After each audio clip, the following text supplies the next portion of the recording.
Welcome to Smithy, everybody. It's a chill day here in Pacific Northwest. I got a thin layer of ice on both my quench buckets. I've been able to break through them, so not that bad. But got a fire up and running here. Pull yourself up, warm yourself by the fire.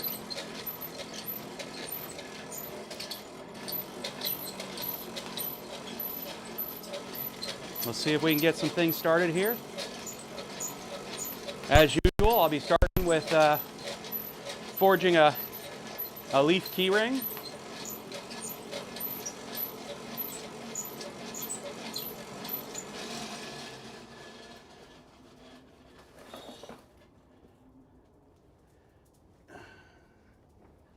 Time to do my Mr. Rogers impression and get properly garbed for the roll.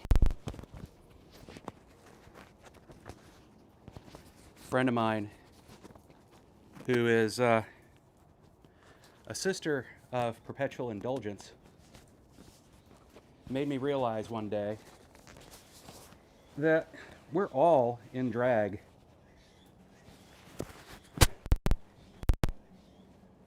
Some of us put on the face paint and the wigs, etc. And some of us put on a blacksmith's apron. Others of us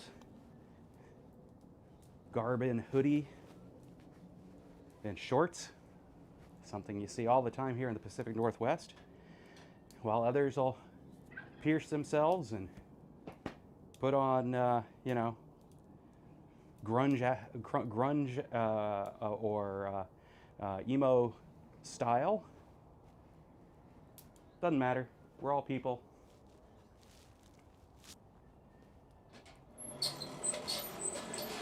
That's why I say everybody interested in blacksmithing is welcome here.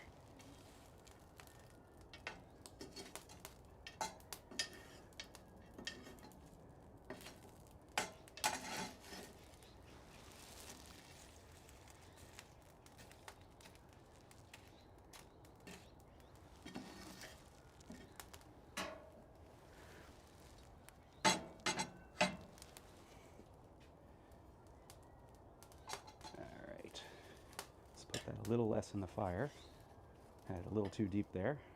I'll pull you away from the fire so that I can actually navigate in here.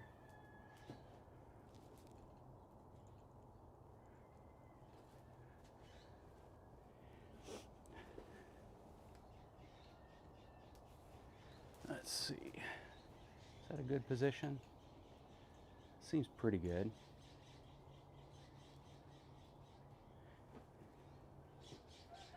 Stoke the fire with some extra oxygen.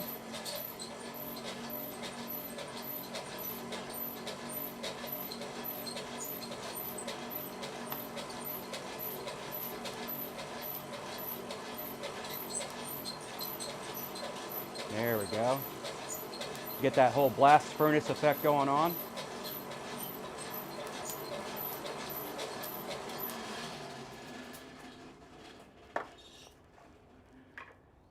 And we'll go to this one. Briefly here, I'm going to just start chopping off a little bit of this so I can start making more charcoal.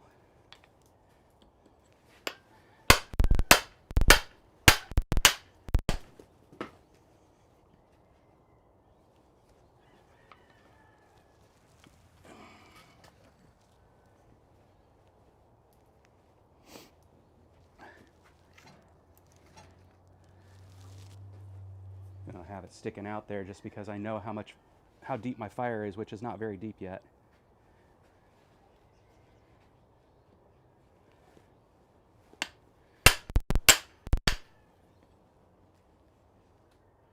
This wood comes from a silver maple we had in our yard that went down 3 Septembers ago while we were visiting family during one of the infamous windstorms we get here.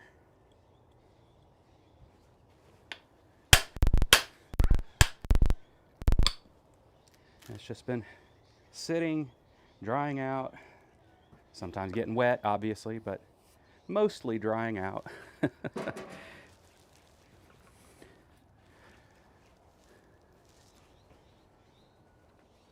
if I can get one more in there, stacked in there. Yep. That's what happens when you get punky wood.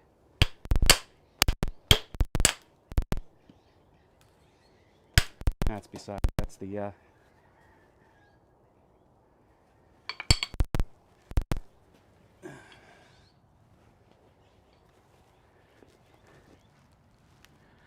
my physical therapist would be proud, sitting here doing squats to pick things up.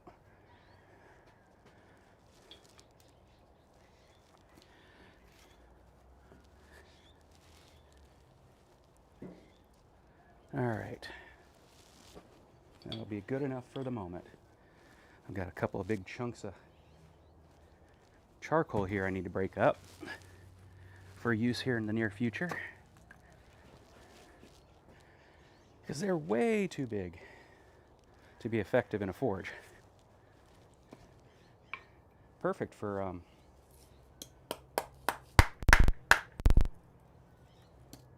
your barbecue perhaps, but not so good for, there we go. Not so good for a forge, where you need a little more surface area to get to the temperatures you want.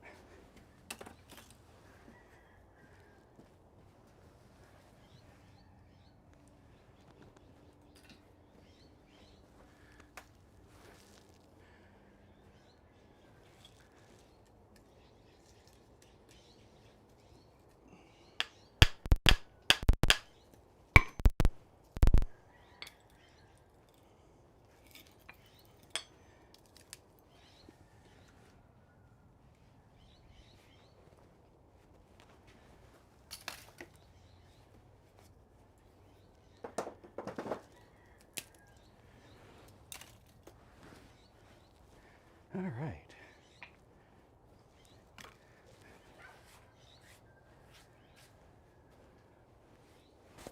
Good stuff to make angry pixies with. Don't touch the metal, because, as I always say, the first rule of blacksmithing is that all metal is hot.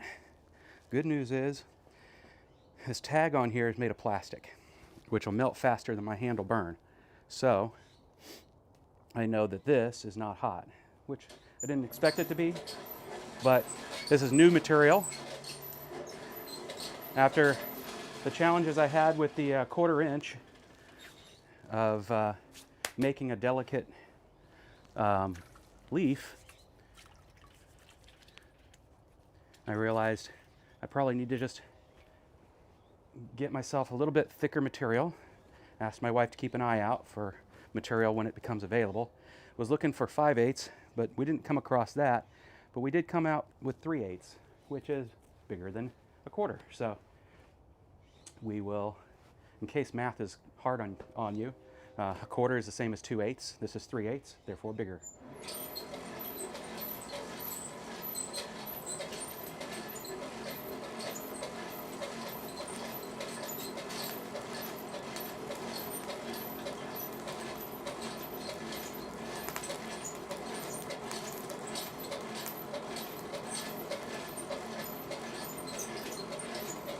Got a nice fire going.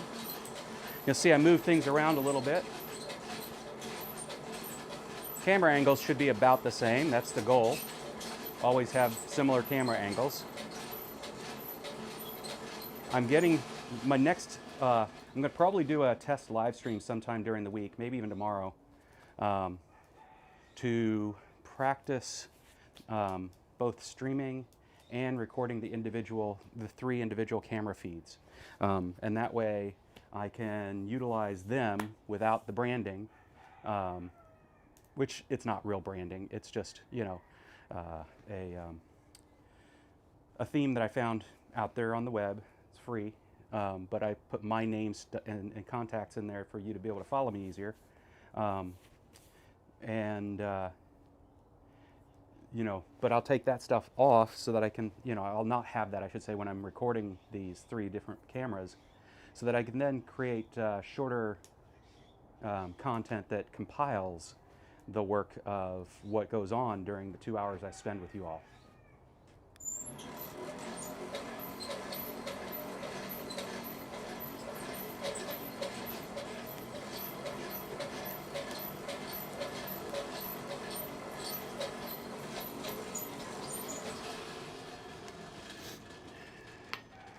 Get myself ready here. Let's see what the metal's looking like.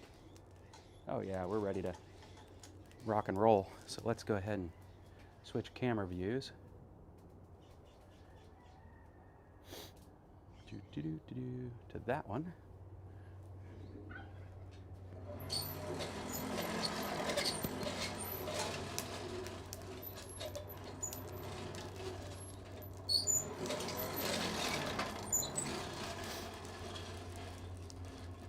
Bring her out and go ahead and forge that sharp taper.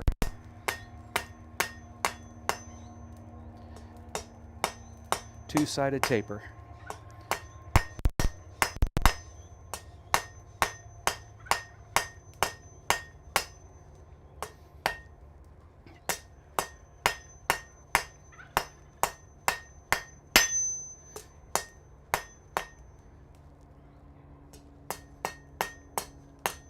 Dress it up.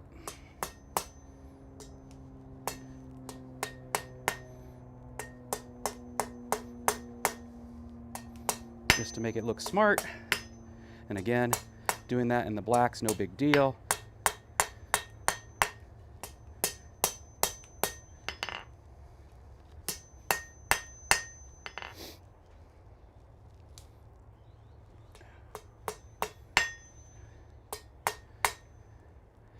Make it look smart, as Daniel of Trust Me, I'm a Blacksmith would say.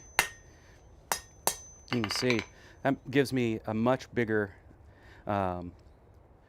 chunk of metal to work with, and will result when I put it on the diamond with a broader leaf, but still no bigger of a leaf lengthwise.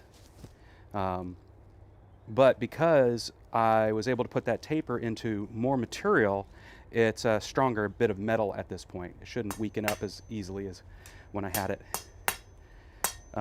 with the smaller material. So let's warm her back up again.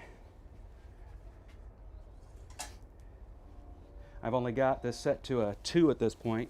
I could bring her even further to a 1 and have only one port open, but I don't like my fire to be right at the lip. I prefer it to be back just a hair bit, and so a 2 is good.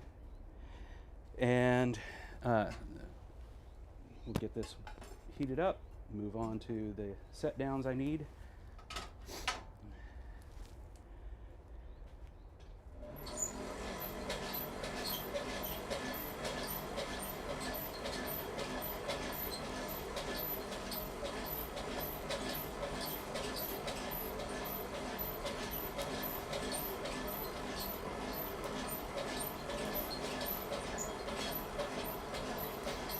Good morning. How are things going with you, Jeremy?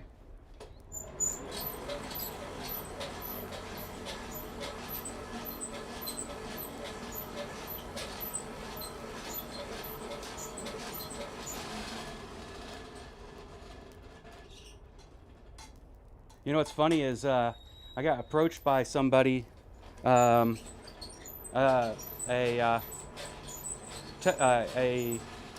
technology representative who was listening to our live stream, and specifically, well, I mean, I think he listened to more of it than that, but he specifically noted the conversation that we had where you asked me if I made, you know, sharp, stabby things.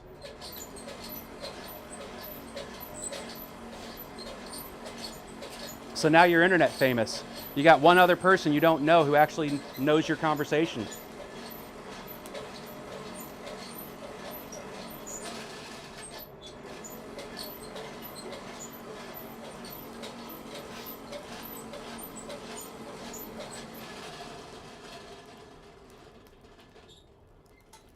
we go. Go ahead and do our set downs.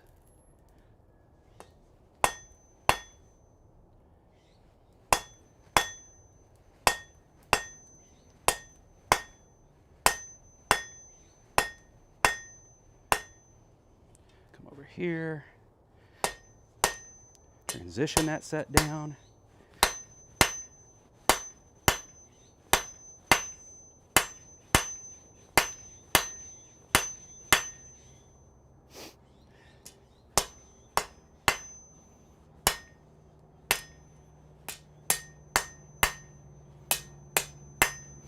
Very nice. You can see real nice transition in there now, so that you can start to see the shape of that diamond come out. That'll become the leaf. Now I just got to lengthen that back. Should be able to do that in a couple of heats.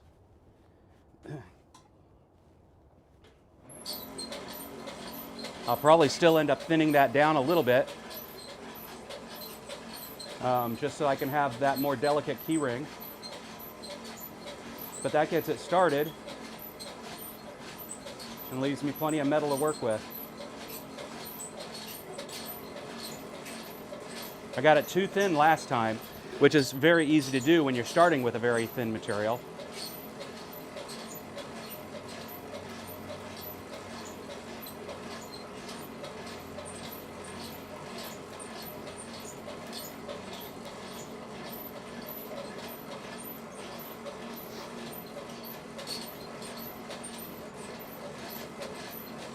If you happen to join the stream while it's live, feel free to jump into, drop a line in the chat channel of whatever streaming platform you're seeing me on.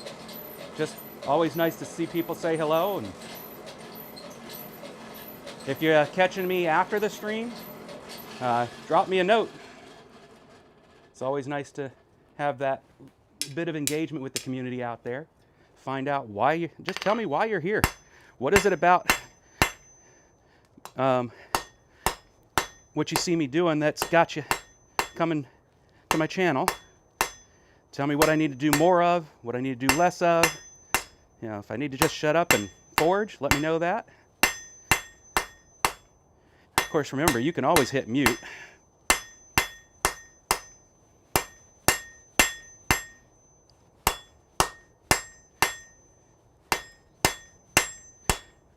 This is a place to build community.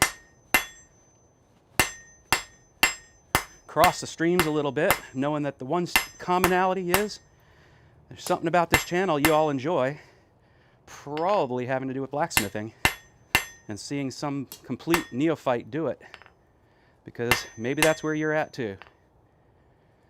I wouldn't say complete neophyte. I've been toying with this for years now, but I only put real effort into the craft in the last year. And of course, really being consistent only since I started the stream. Otherwise, it's been one of those backyard hobbies that I get to every now and then. And of course, you can't really get good at something if that's the way you approach it.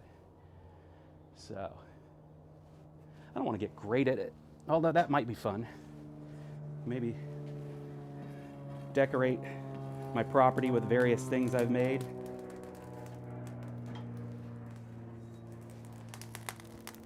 My goal is artistic blacksmithing.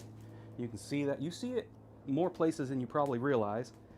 You go to a place with a beautiful wooden door with some, you know, solid hinges, or you know, a great door handle, you know, door pull. That's blacksmithing, and that's the kind of stuff that I really get excited about, because you really, yes, blades can be beautiful, and I have several beautiful blades, but you don't get to see those every day. You'll put them to use in your life, but daily you get to see the art. And that's why I want to be doing that stuff.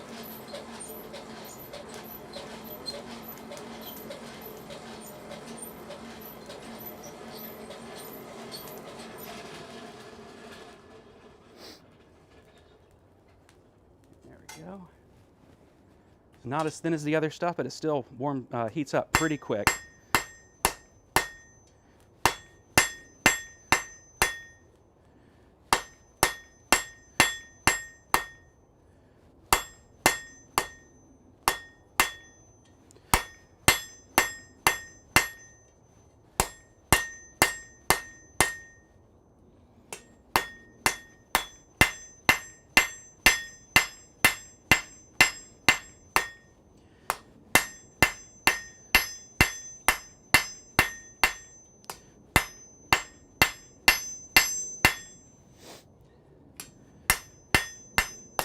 If you were paying attention just now, what you saw me doing was causing the metal to stretch out this way by using this rounded edge as a fuller. That rounded edge, when you smack against it with the flat of a hammer, causes it to push in the directions transverse to it. Fancy word for the other way. And of course that leaves peaks and valleys, the valleys being where it did the pushing, the peaks where I didn't make it exactly smooth movement. And so you then go back in as you get into the black and you push the peaks back down again. And you end up getting the result you're looking for. Okay, we're getting close. I think I will start a reverse taper here, and then just as a demarcation, let's go ahead and note that so I don't forget down the road.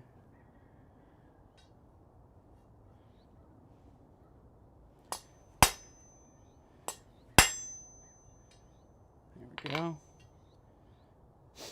And that reverse taper will be the beginning of the next leaf. I need to pull some coals forward. They're falling back in. I'm probably going to have to put some coals on top because this wood is turning. I'll just show you. This part that's sticking out isn't hot. You can see it's turning into charcoal, but it's not a fast process. So have to augment by putting some more in there that I have already prepared.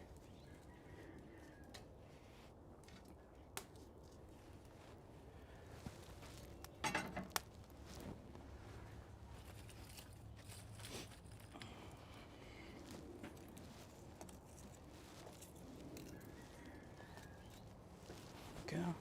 Let's get those pixies fired up.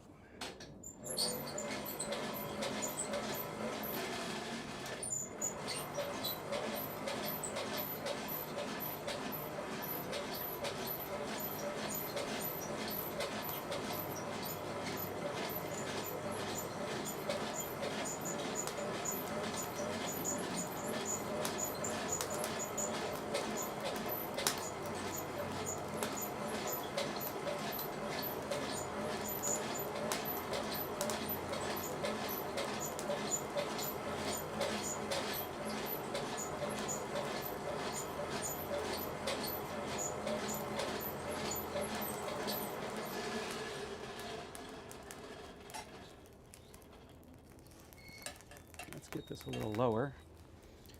Turns out this is too high up at this point. And I think what I'll do is just move this out of the way for the moment.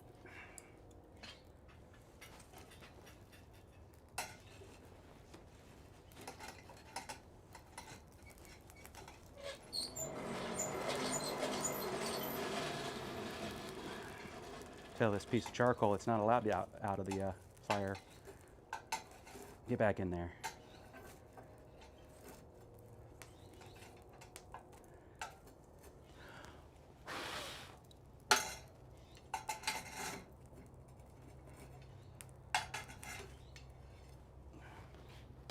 Some charcoal dust and ash there.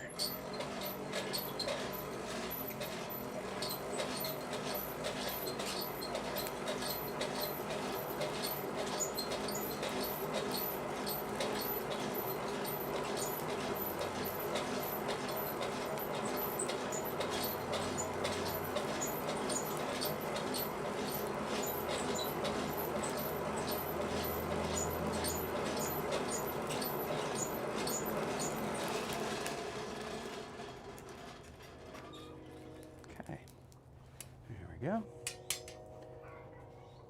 Let's go ahead and start that set down. The reverse taper.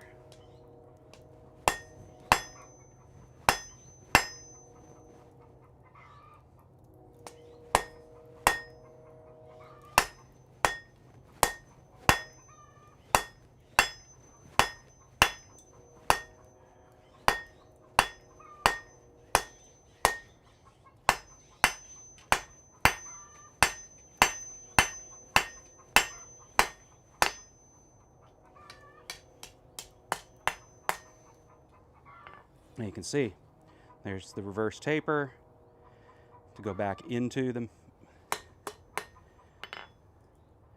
And we'll go ahead and draw that out just a little bit more so that it goes fully across here.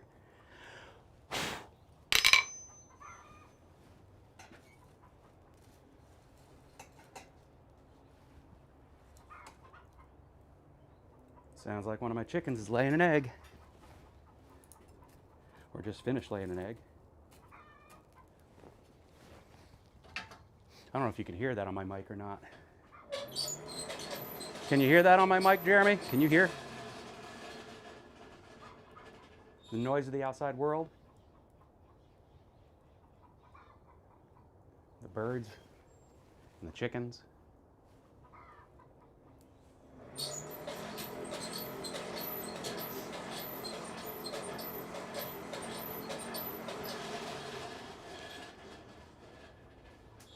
Looks like the sun is still giving us plenty, but yeah, it's so much that the light I have here I don't think does any justice to the anvil.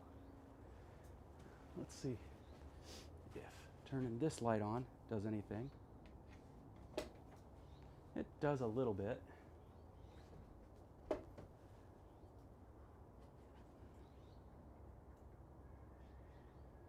But not for the anvil, just for the environment. And that's fine. That means you get to see more of my pretty face. Ugly face? Whatever.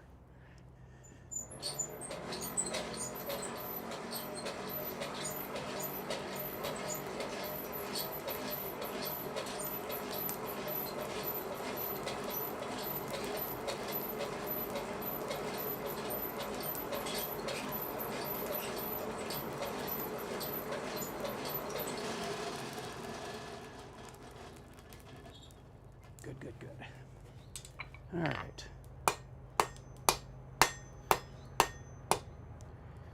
That's getting twisted on my bar, dagnabbit.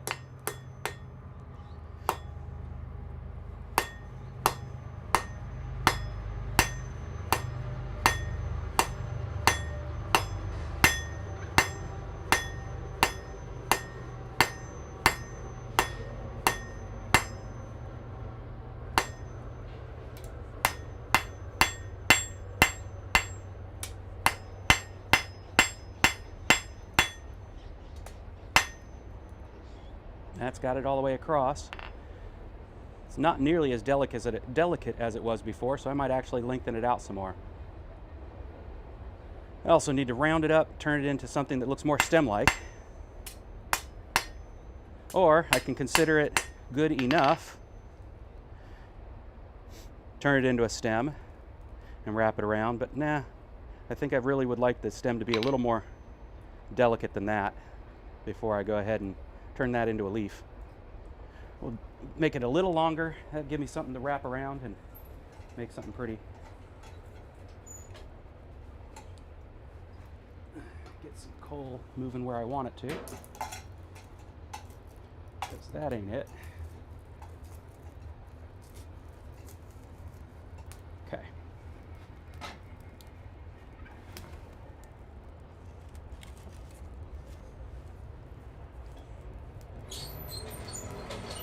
You see me reach into the fire and pick something up with my hands.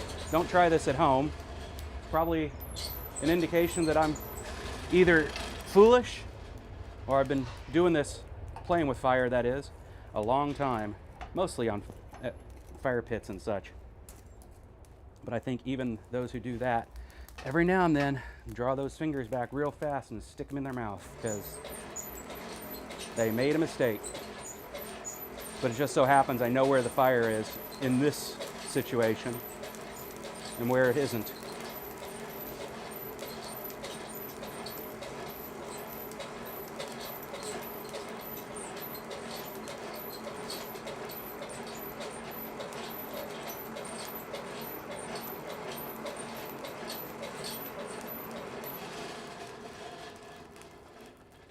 Wood and charcoal, being mostly pockets of air, are extremely good insulators. Come on. There we go.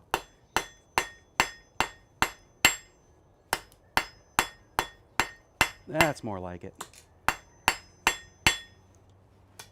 That looks more like the thickness I would want it.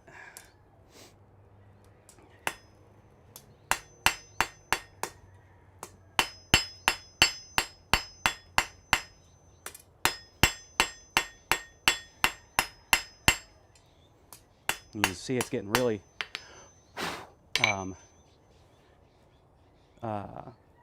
heating up really fast and cooling down really fast now. Let me bring out my 1/4-inch rod.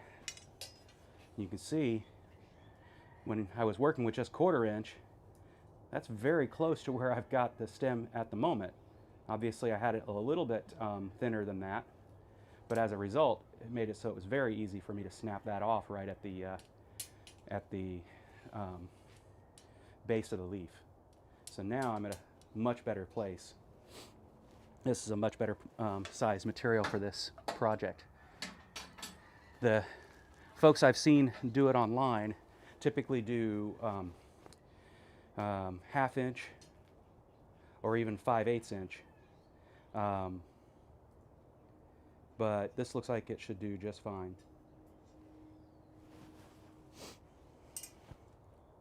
And at the base there, it's not wanting to snap off either, even though it's gotten a bit twisted. You can see the twist that occurred during the working of it. It's basically got a 1/4 turn twist.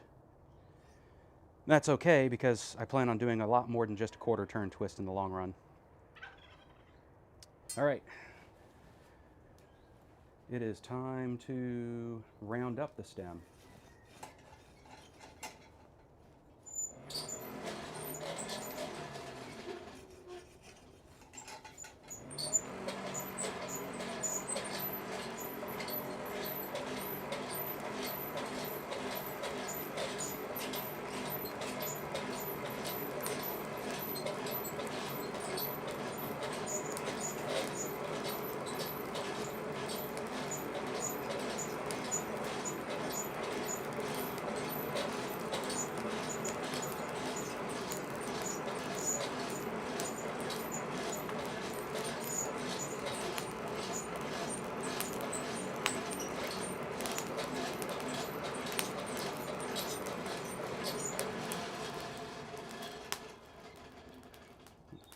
All right, get in here, knock off the corners. As I say for those on the Twitch stream, because you're likely to be a gamer, all I'm doing is what we had to do over the course of, well, geez, when did I start playing video games in 3D? That was in the 90s, I think, is when we finally got graphics accelerators. That sounds about right. 94, 95 was when I was working, I think, for Real 3D, which you won't know them because they disappeared, got swallowed up by Intel. But you use their technology in Intel CPUs. And while we all know those CPUs don't have major 3D graphics acceleration in them, they do have 3D graphics acceleration in them thanks to the technology they bought from Real 3D way back when. Break up some of this charcoal. All right, but way back when, the polygon count was so low, you literally were seeing polygons, and oftentimes you know, they'd want to create the game to look like it was meant to be that way. You would have mech warrior games, for example, where the mechs were basically, you know, I don't know, on any given angle of the thing, you might see 20 polygons.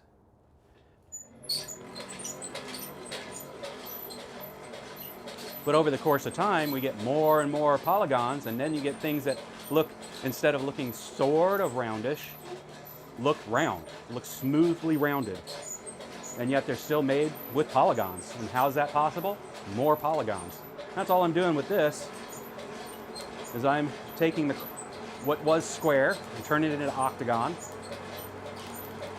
And then from 8 sides, I'll work on getting it to 16 sides. When you're working with stuff this small, I typically don't be so pedantic about it. Instead, I'll just start rolling it on the surface, but this time I'll go ahead and demonstrate.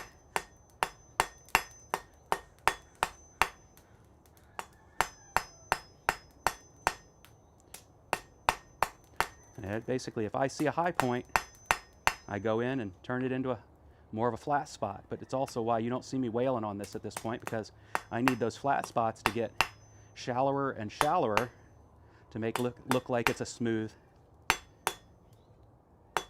round stem.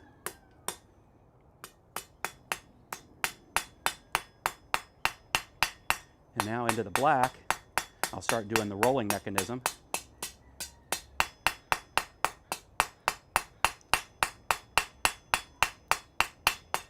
Which basically results in a polishing effect. If I stay just hitting in the same area and rolling,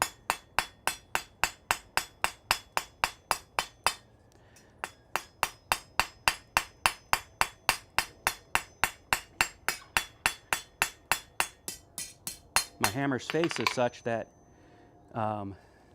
it shouldn't leave any dents unless I'm very lackadaisical about my strikes and hit with the very corner at an angle. But if you look here, let's see, can we see well enough? Will it focus where I want it to focus? Probably not. But down here at the base, it looks fairly smooth. You don't see very many in the way of facets. Facets being the real world meaning of polygon. Up here, you can still see a high point right in here. I'll smooth that out. So it's still hot. There's no way I was putting my hand any closer than I did, because I was feeling the heat off of that. But in a cold day like this, that actually isn't the worst thing.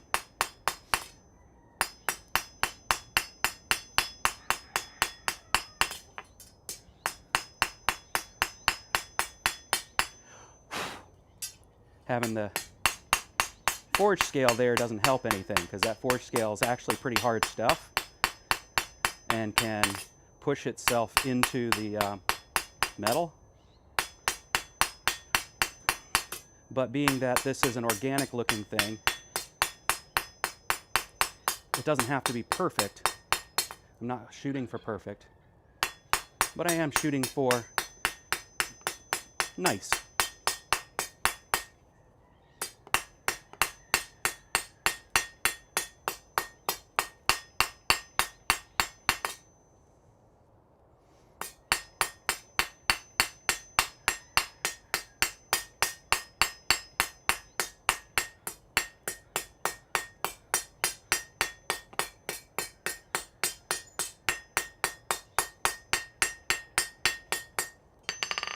Okay, and with that, it's time to work on the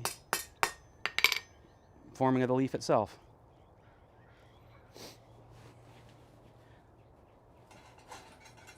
Definitely not as delicate as using the smaller material, which means I probably could use even less material and make it more delicate.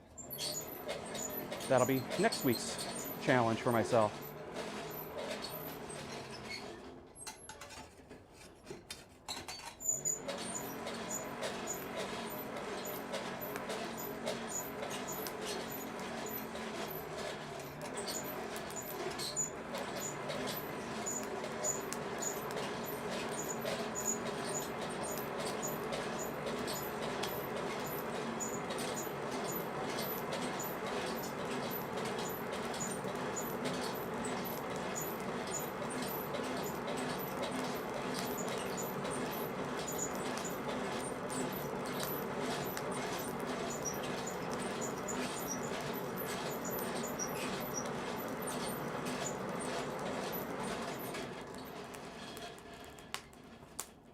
Unfortunately, I'm not getting my leaf hot. I'm getting the stem hot still.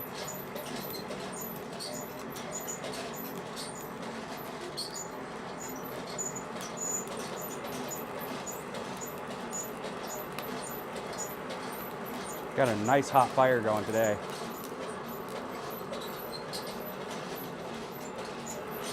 Makes this, the Smithy, actually comfortable to be in considering how cold it is out today. All right, so we put the bumpy side up, we give it a smack, we take a look, we smack it again, just to make sure that I don't accidentally push in the wrong direction. Okay, and then let's see if I can do this right. Do, do, do, do, do.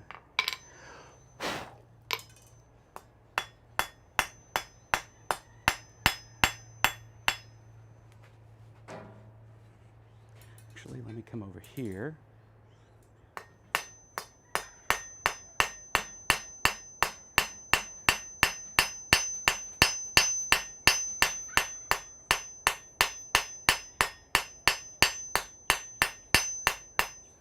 Come over here.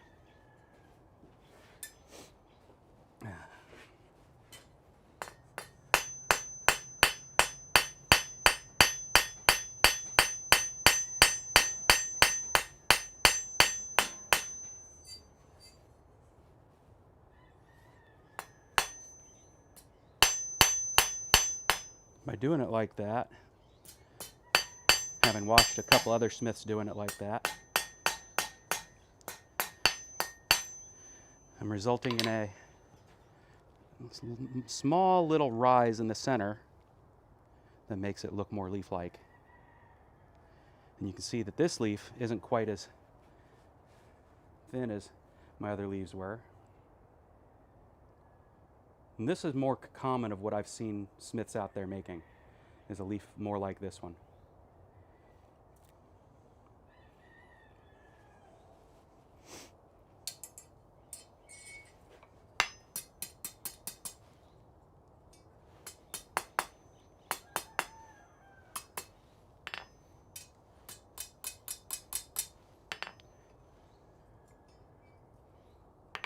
Okay. Now I'm going to see if I can put some texture in it. Trying to remember. Yeah, it's like this. Let's see, my straight peen works better.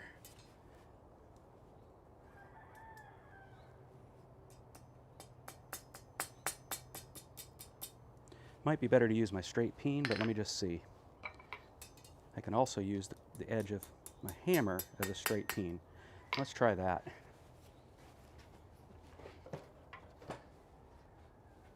This is a special hammer I've been thinking about getting for a while, and I've now been using for, I don't know, a month, maybe a little longer. Referred to as an ergonomic hammer, made popular by a blacksmith named Hofi.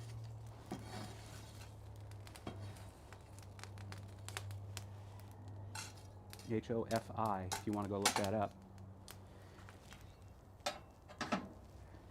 And its unique things are, number one, the handle isn't as long as a lot of blacksmith handles are. I'll show you. Here's a rounding hammer, inexpensive one, not one of the fancy ones. You can see its a handle is longer. This handle is actually still longer than what I think Hofi's handles are, but the idea being that it becomes an extension of your arm. You're only supposed to hold it by, loosely, so that you're not giving yourself tennis elbow. Most blacksmiths know exactly what I'm talking about there. And then there's some balance to it. The balance of it is unique. I don't have to sit here, and therefore there's no difference in striking by turning it or whatnot. The balance stays the same. As a result, the hammer becomes a little bit more interesting to use than some other hammers. Let's see, I'm putting it way too far in again. Let's try this again.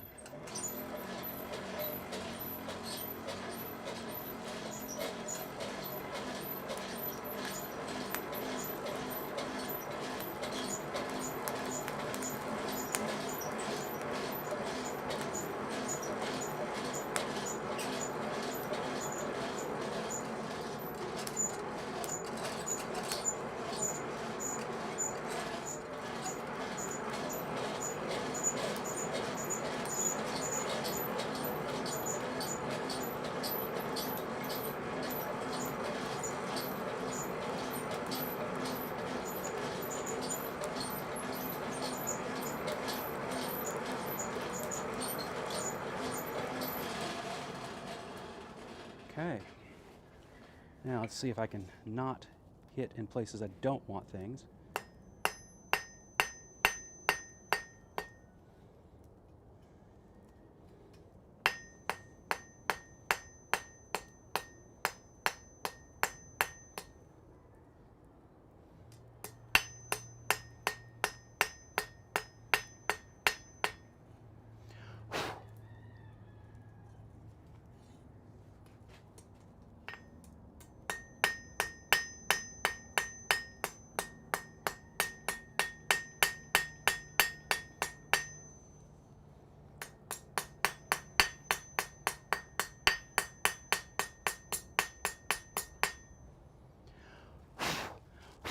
All right, that's got texture on it now.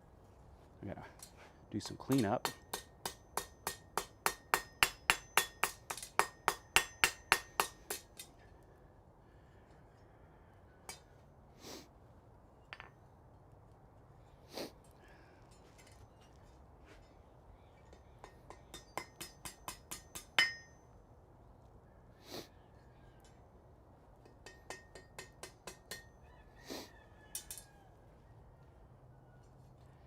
Okay, now I'm going to, let me see, which way do I want the leaf to go this time?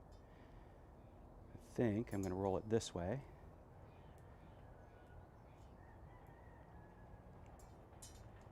Nope, I'm going to go that way. I think. Yeah. Heat her up.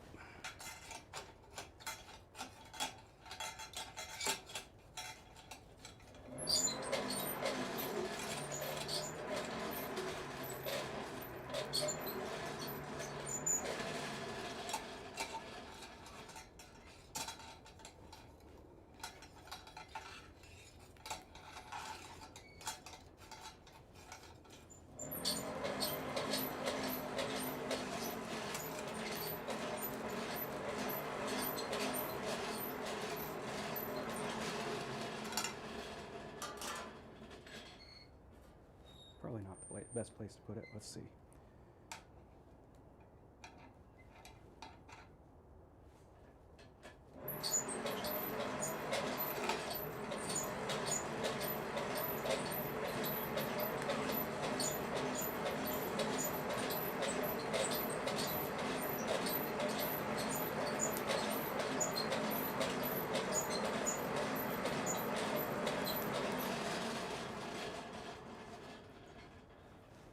Okay.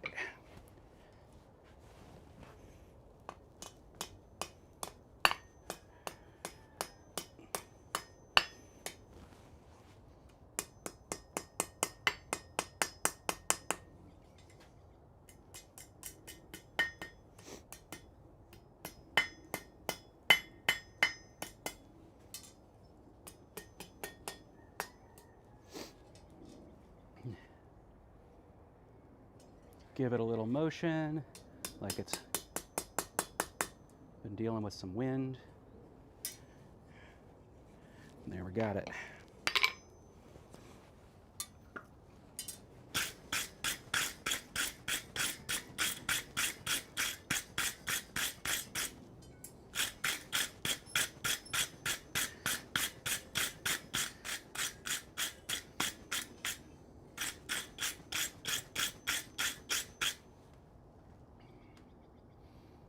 we go.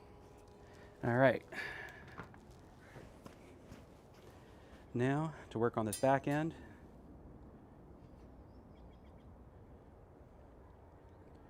Finish what I started there.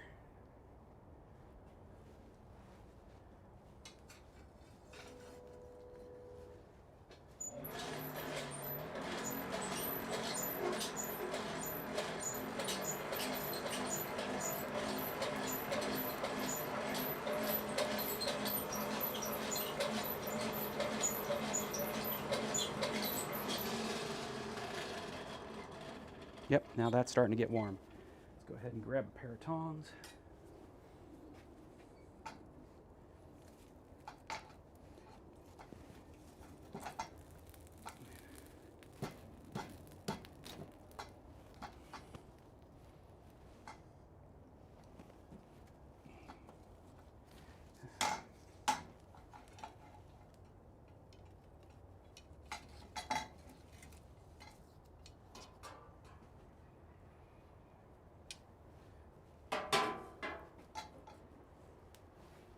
There for a second.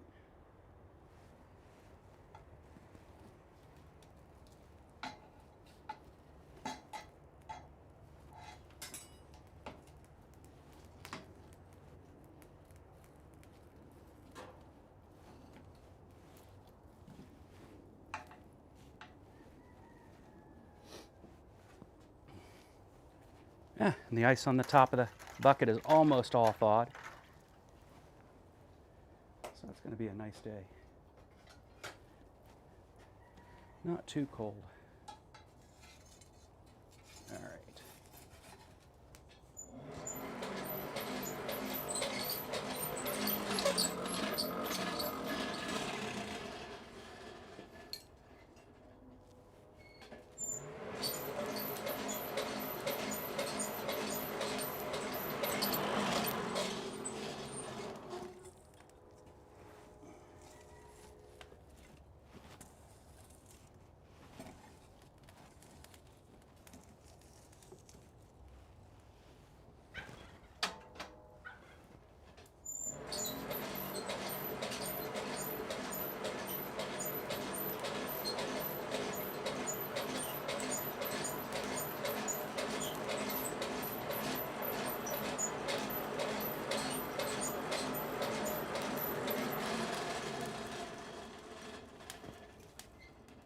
Good.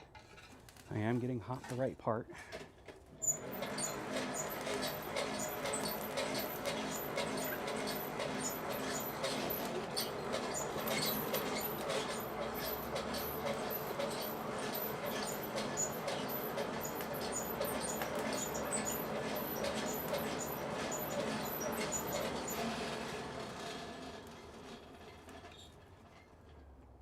Okay.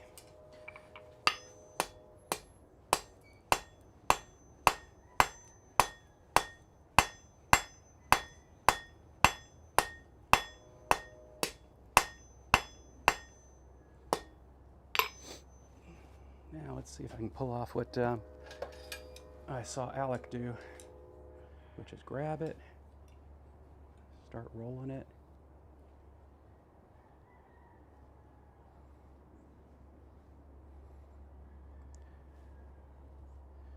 There we go. That actually did do what Alec did. We'll go ahead and cool this off in the bucket. We'll go to the metal one instead of the plastic one, just in case. Hate to poke a hole in my plastic bucket. And that won't take too much cleanup, and I've already got something approaching a two-sided taper going on there.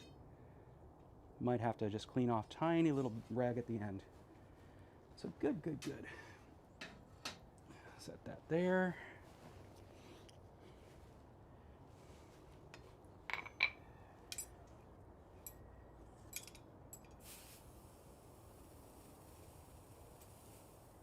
And get ready to, I think what I'm going to do though is switch tongs. But first, I think I have to heat them up. These are a pair of tongs that I made. They're not very pretty, but they have a special use, and that's that this area here allows me to put odd-shaped things like this leaf in there while holding the material with the bits of the tong. So the thing is here that, oh, some notes. This was made with 2 railroad spikes. So it's not the prettiest thing in the world, but it is functional. But right now, it needs to be adjusted to be able to hold this material. One of the things I'm noticing is, just like with the other ones, I expect the failure to be right here.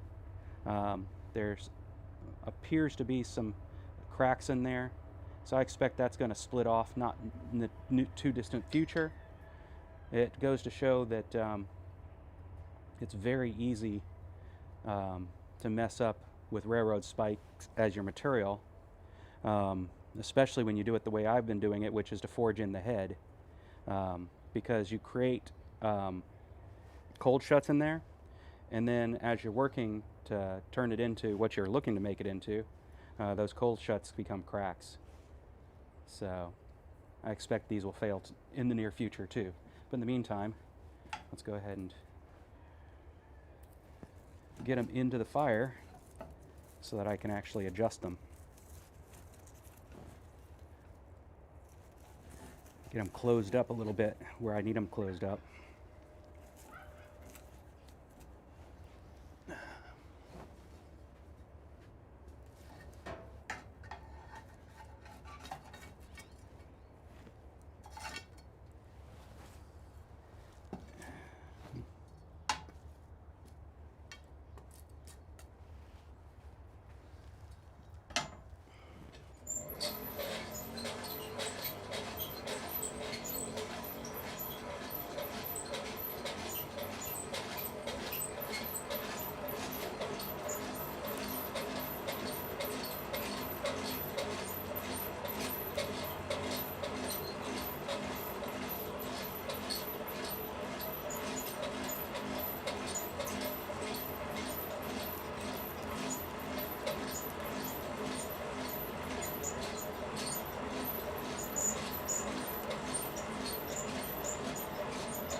Sometimes people ask if tongs get hot. And all I have to say about that is refer back to the first rule of blacksmithing.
Time to grab my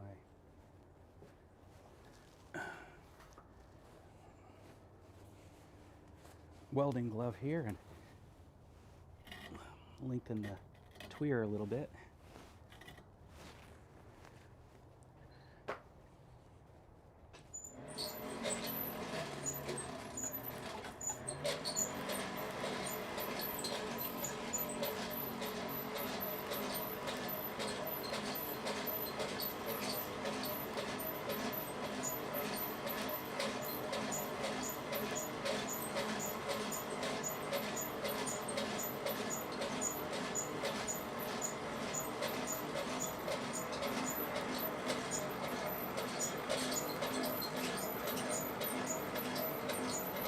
I'm actually going to change focus here so you can see what I'm about to do. Open these up. Readjust the camera a little bit so you can actually see it.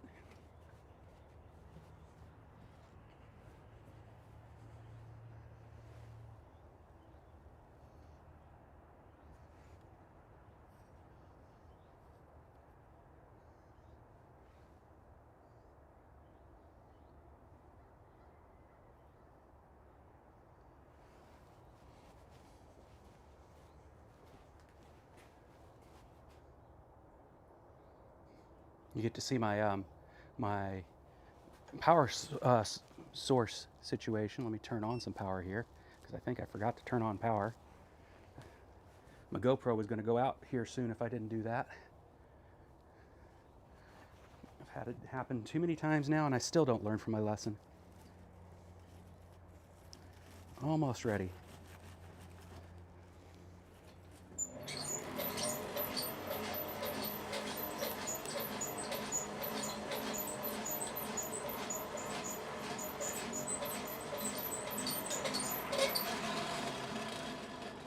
So the first step is going to be just to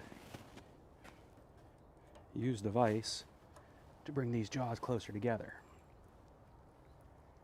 Like that.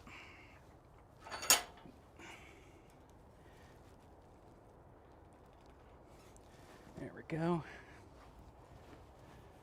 That might be the only step.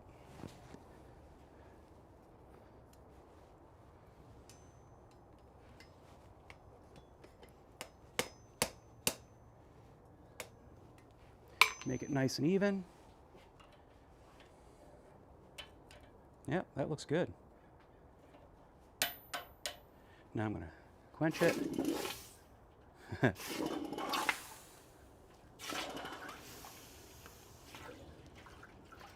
That was just fun.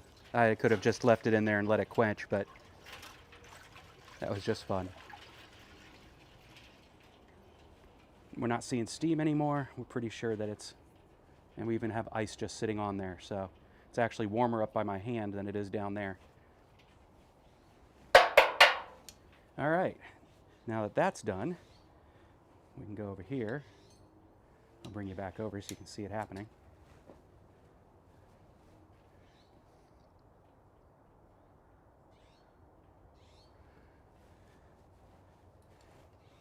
Use the anvil and the hammer and the tongs all in conjunction. I'll bring it out here so you can see it happening. And put the leaf inside. Oop, and there it went.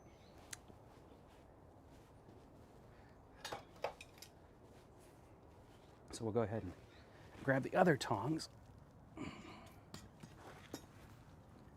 I could have done it with the other tongs too, but then everything would have been cattywonk, as you can see right here. It would never actually sit in there very well. So instead, I'm going to use this tong, put the leaf on the inside, and now I can hold this on the outside. Then when I get to a point where I need to, I can also grab it like that. So I think I mentioned last week that when asked how many hammers a blacksmith has, the answer is not enough. And the same is true with tongs. I've cooled off the piece so I can actually manhandle it right now because I dropped it on the ground and got it all dirty. So I want to rinse it off the dirt. And now I'm ready to... Now it turns out my V-groove in the jaws is actually bigger than the material I'm holding. But that's okay, because what I plan on doing with that material, that's going to get locked in there fairly good right like that. So go ahead and put a clip on here just to make it so I don't have to hold it shut while I've got it in the fire. But this will also make it so I don't lose the thing in the fire, which I have done in the past. The first thing I'm going to do though is right here, you can see I got a really pretty curly Q at the very end of the thing, but I also now have square edges. So I'm going to turn those into something rounded as well. This is all finishing work. The leaf work was done, you know, a bit ago, but now I just want to get it fit and finish. And every now and then you do have to take a momentary break to deal with a needed tool or an adjustment in a tool. So I don't know how many times I've heard one of the blacksmiths out there say that they had to stop everything they were doing and make a new tool.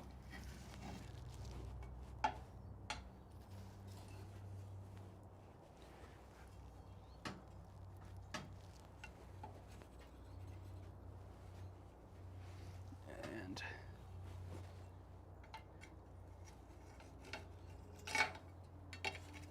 there we go. But I don't want to make a new pair of tongs at the moment, so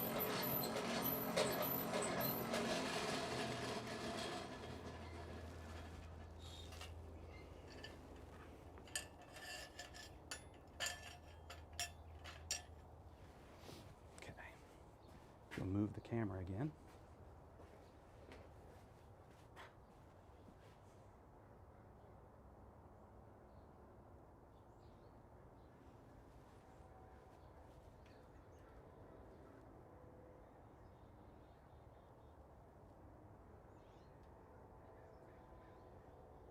Ah, that's the other part.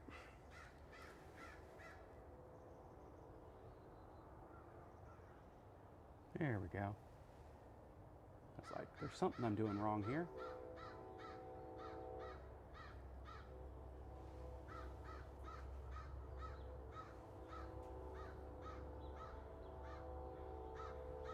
I wanted to share that with you.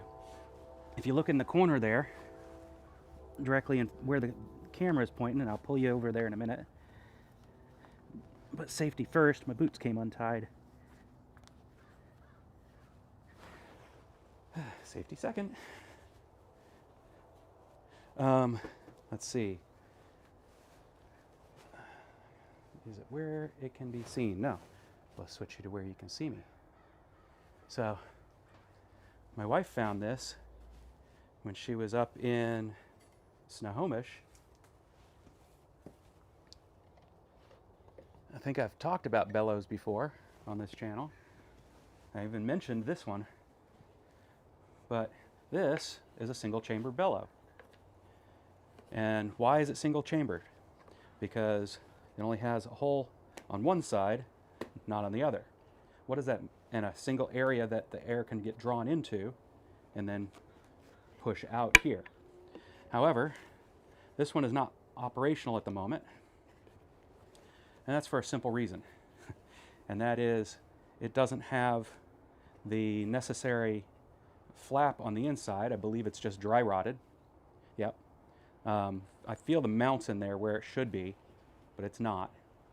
So this thing needs to be dismantled and repaired. Bit of leather work is what it involves. So I'll have to make that another day's work. But the difference between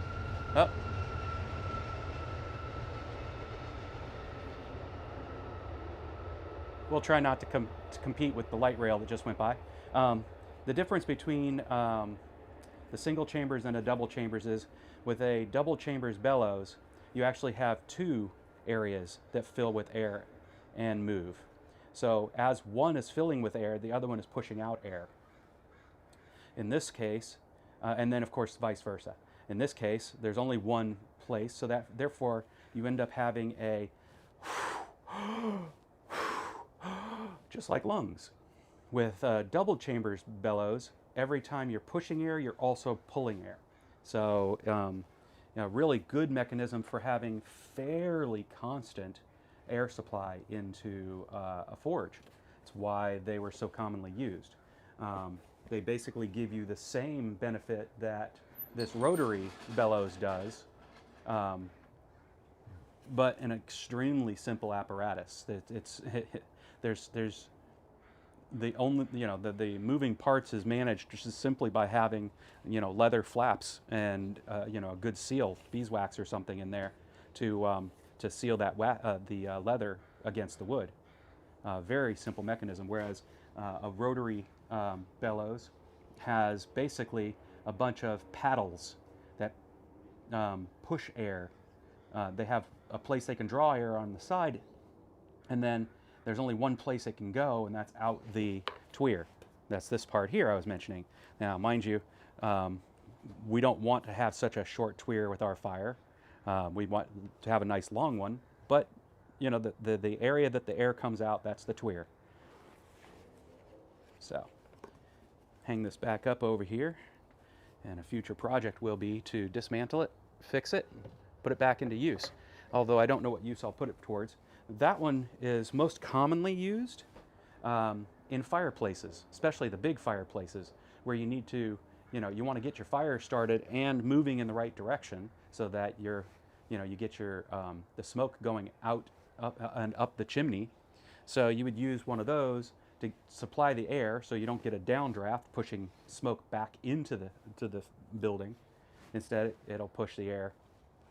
You'll be pushing the air from in the building towards the fire, causing the heat, and the rising of the heat hits the chimney shelf and causes this nifty turbulence that just keeps drawing the hot air up and out through the chimney, taking the smoke with it.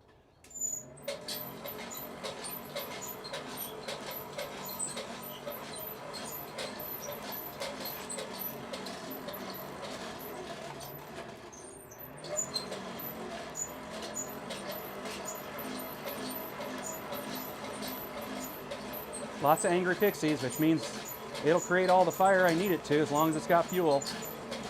Angry pixies is basically really tiny fuel. Charcoal dust being quickly turned into ash.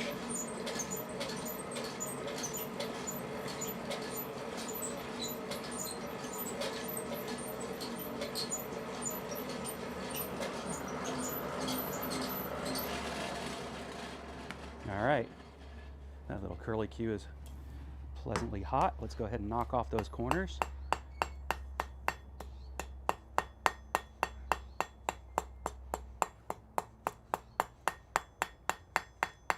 Staying as away from the actual curly Q because I don't want that to go away.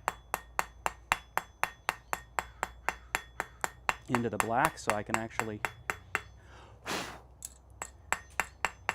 see the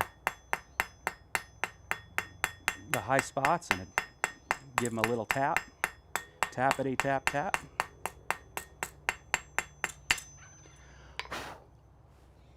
Let me give that a little wipe down. A little water. Oop, there went the, I finally did it, but it wasn't as often as I did it before, and it won't take so much to fix because I now have a good tripod for my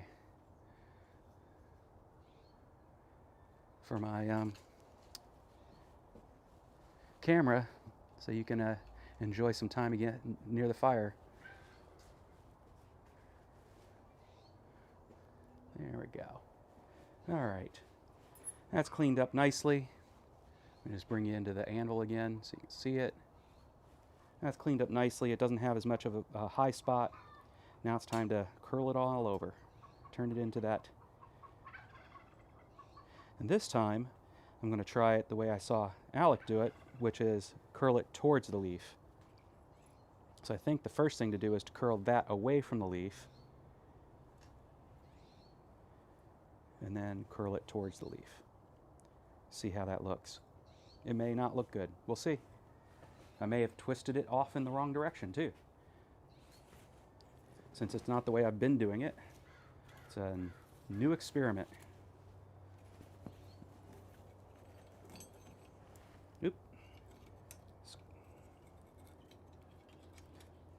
I have to say, one of the reasons I do like using the railroad spike is I get a nice bit of spring in my handles. So it's not, these, there's some spring in there, but it's a little more fatiguing to hold these closed. These is just nothing. But I still like to use the tong clip to make my life a little easier. Okay, I think it's time to give up on holding it by the stem and hold it by the leaf.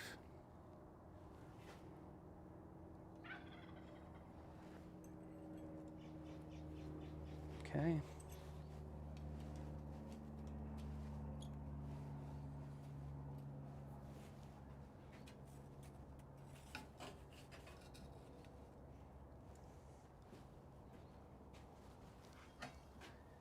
I think I need to put some more charcoal in there. The wood's working, but I don't think it's turning into charcoal as well as it should for my needs.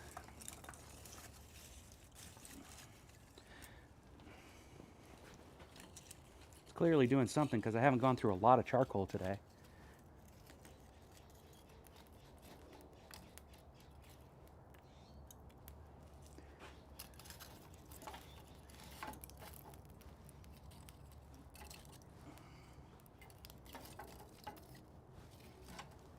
Okay.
All right.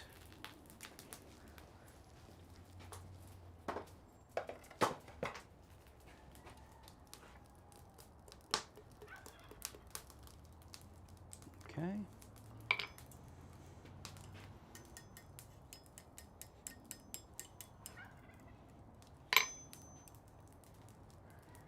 Barely holding on to the tip of that leaf right now, so yep, and there it went.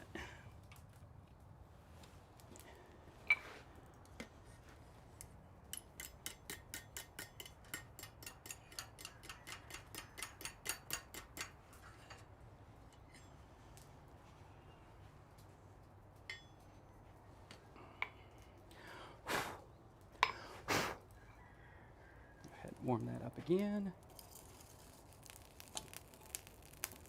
Try not to lose the leaf in the fire.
It's coming around, literally.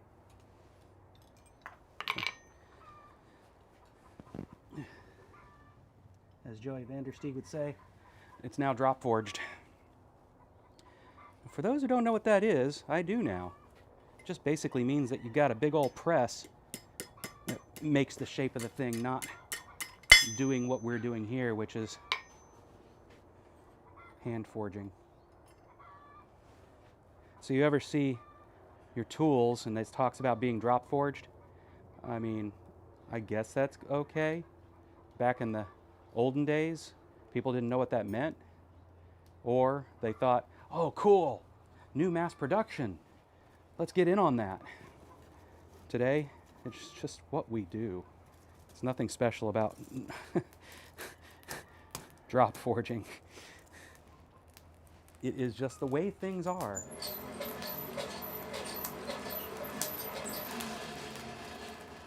What it isn't, though, is you ever see those, you know, one of these fantasy-based things, you know, with dragons and swords and stuff like that, where they show somebody making a sword by pouring metal into a mold? If that sword is represented after having done so as steel, they're lying. The only materials that they did that with was brass, bronze, the base that is, you know, the things that are based in the copper realms. Because copper and aluminum, those things will create the same grain as I understand it, no matter how they're processed into that form. But if you did that with steel, number one, all the carbon would be gone. It would just be iron. So, okay, you could have an iron sword that was done that way, but you're not having steel. Steel has to go through a forging process because you have to have the combination of iron and carbon.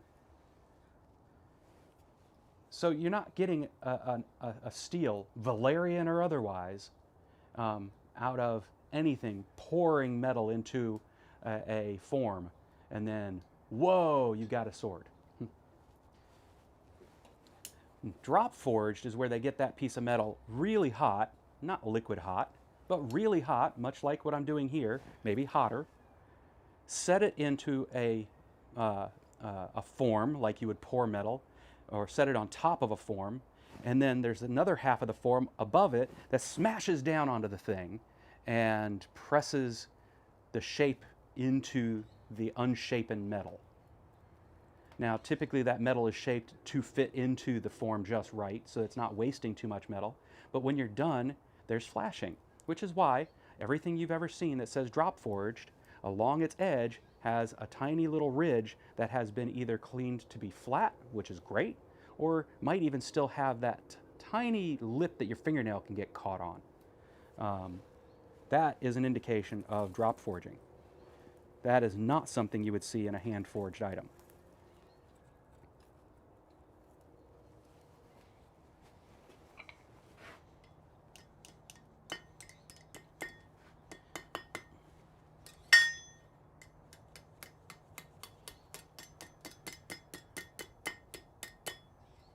Okay. This has worked a charm. I think I want it a little bit more rounded than it is.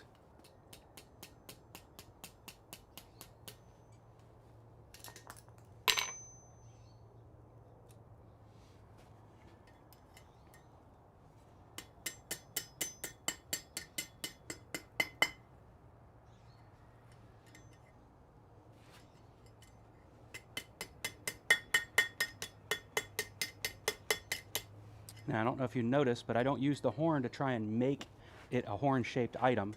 I use the horn to guide where I need to make it stay stable and where I can then arc it around the horn. So I get flat spots to be less flat by positioning carefully where I'm going to put the, where I want the bend to occur.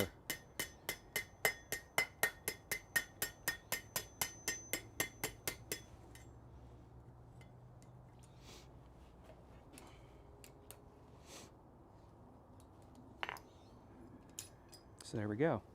a completely different style of keyring than the last ones I've done.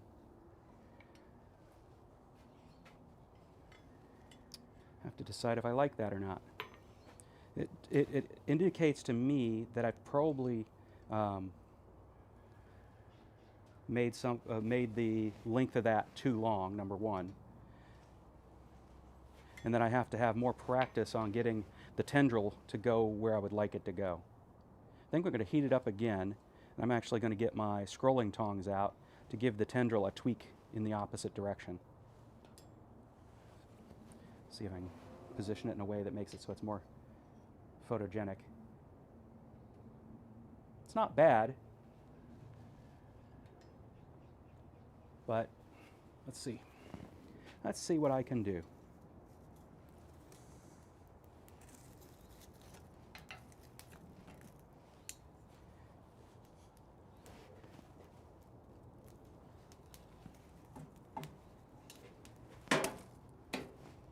There we go.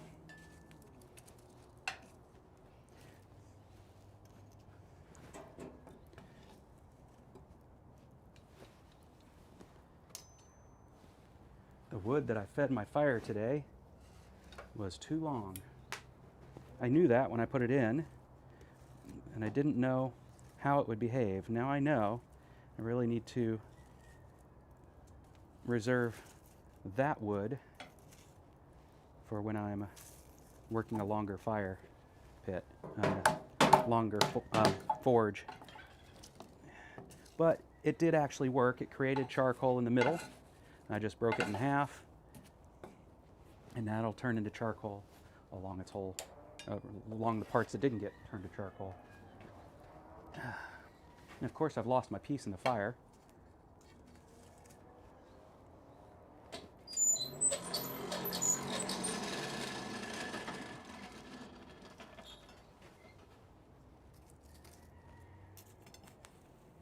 There it is.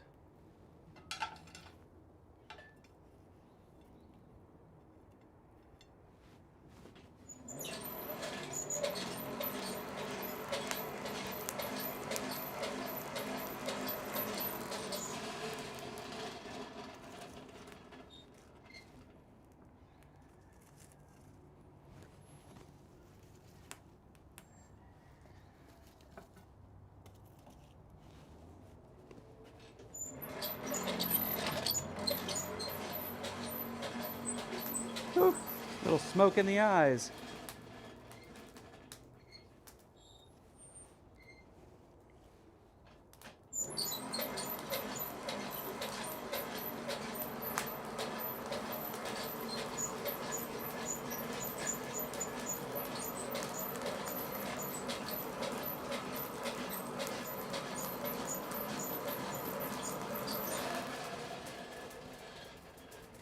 Definitely taken me way too long to create this one.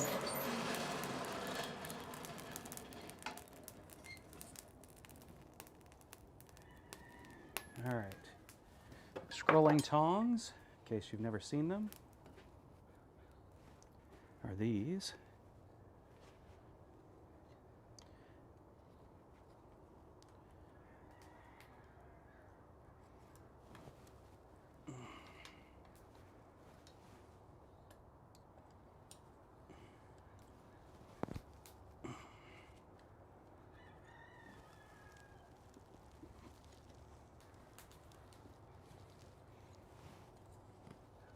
Get that back in the fire so it's warm enough for me to move with my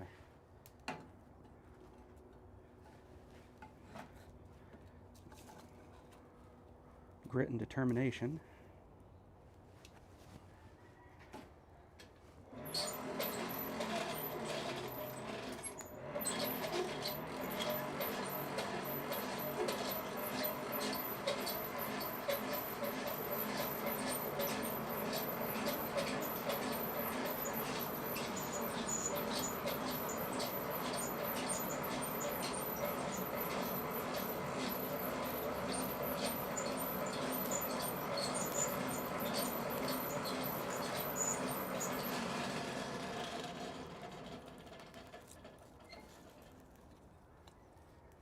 Go.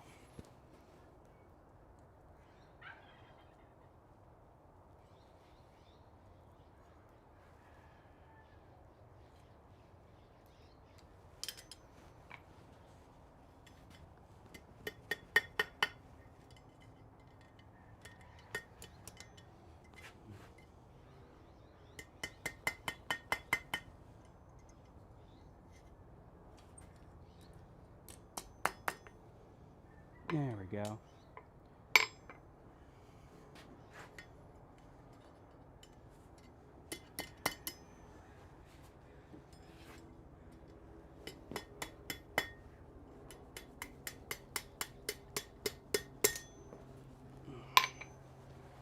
All because I want to get something that's prettier than what I made initially. It takes a little longer. That's one of the nice things about blacksmithing is if you feel you goofed it up, take a look at it, critical eye, and then realize you probably can fix it. Not come out necessarily with the vision you had originally, but still something worth having.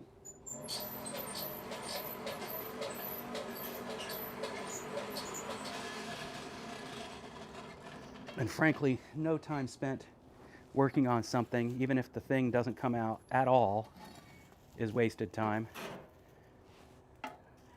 If you learn something and had fun while you're at it. Fun is just a state of mind.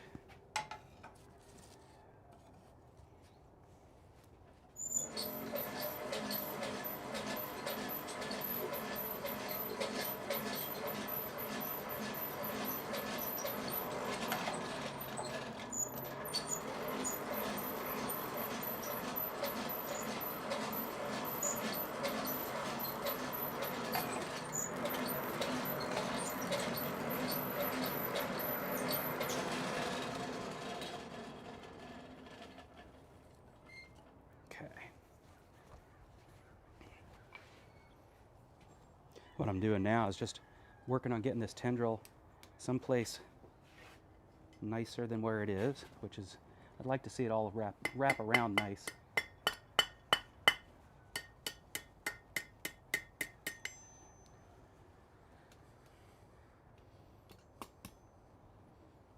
Come on. Work with me, not against me.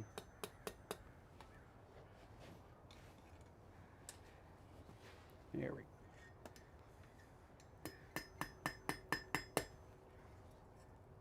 There we go. See how it's now wrapped around? And now I can turn it in, I can come over here and close it back up again.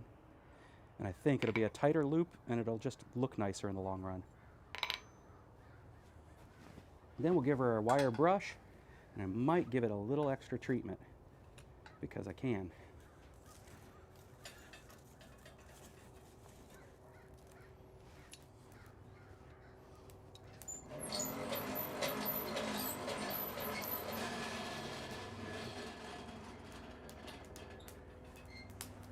Bring you in here.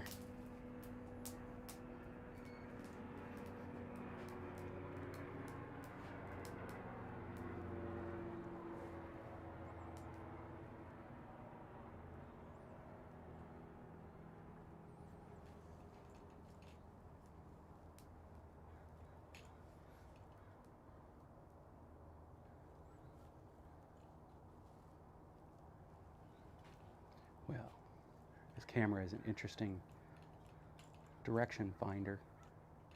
There we go. It doesn't line up the way I expect it to. I'll figure it out.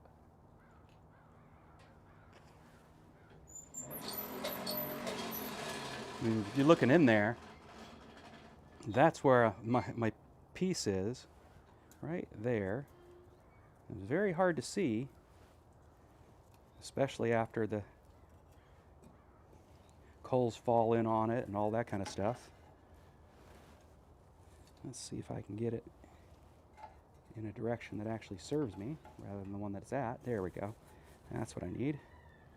Let's get it buried there in the coals.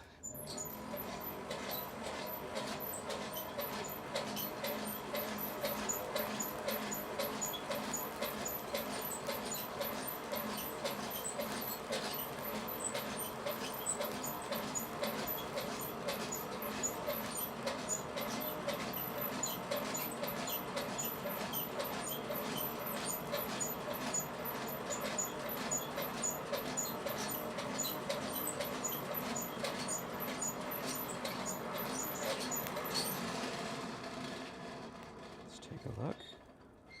Yep, we got a good color. That means it's a forging color. Let's bring her over here and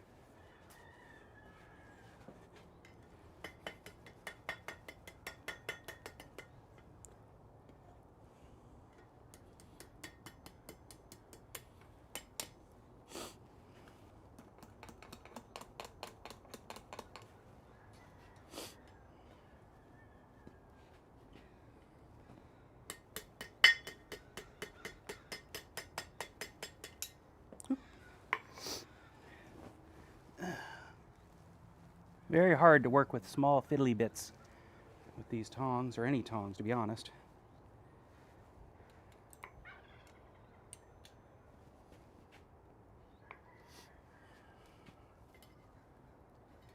You see it's a bit flat right there. That's no good. So we're going to go over here.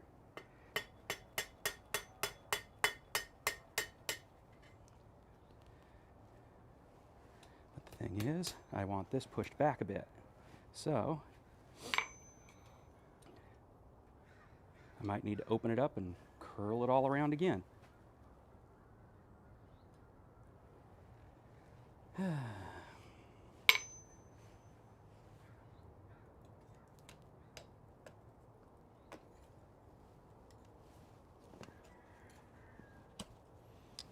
my scrolling tongs here to help a little bit on that.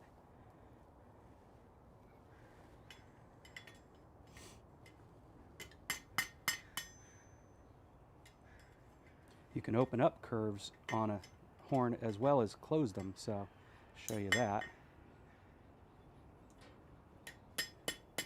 It's all about where you strike when you're working around a horn.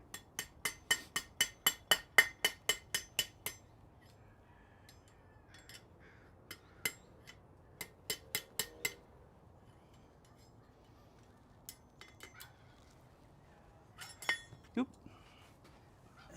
This thing's been dropped. More than a fumbled football. I don't know. Probably a better analogy. I don't know what one is. It's been dropped a lot.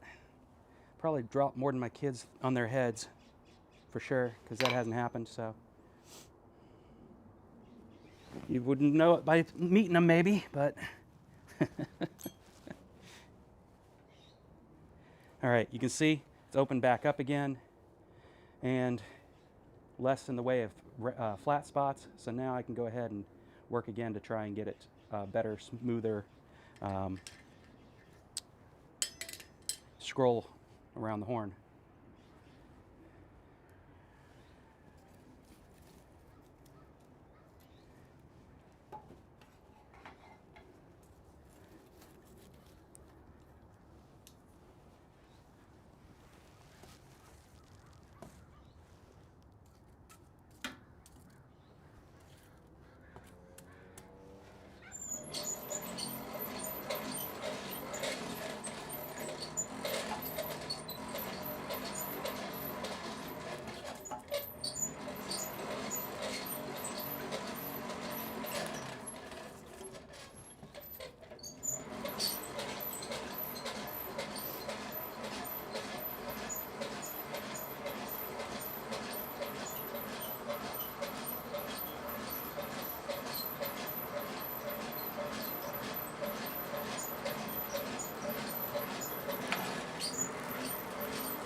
And let's see, did I lose my piece altogether? Nope, there it is. No, it isn't. That's wood.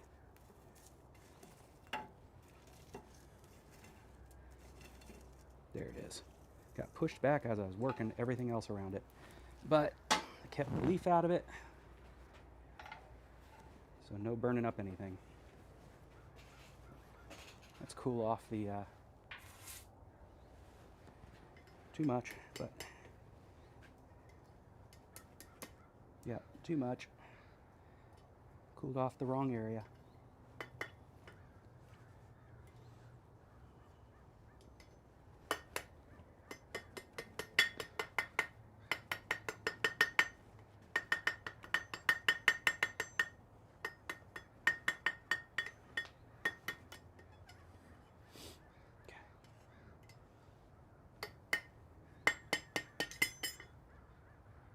Try it again.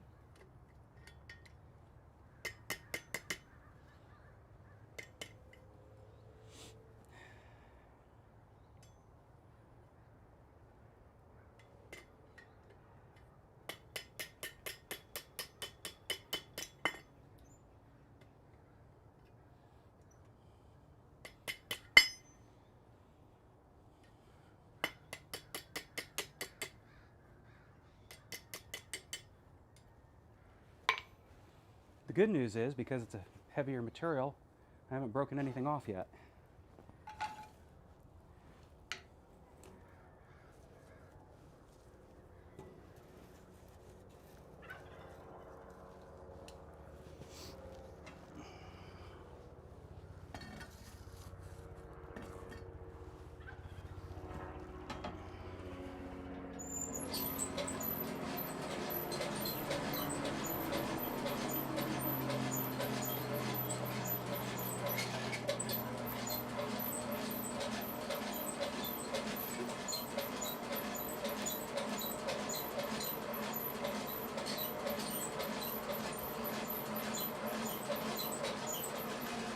I see, I bumped it, which is the reason why we keep it back here.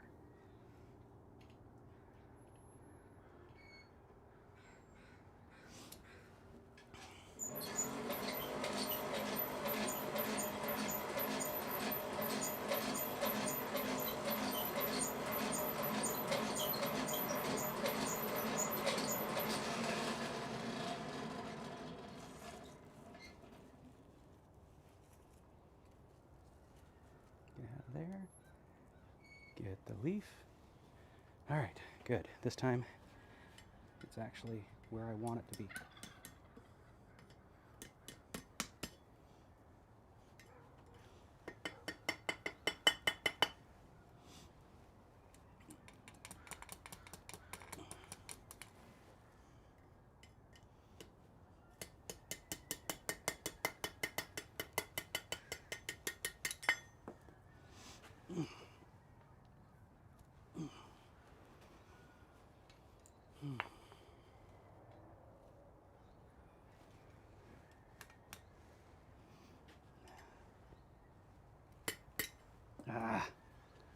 Very hard to do at this point. Let's see if I get it from the side, if I can do better. There we go.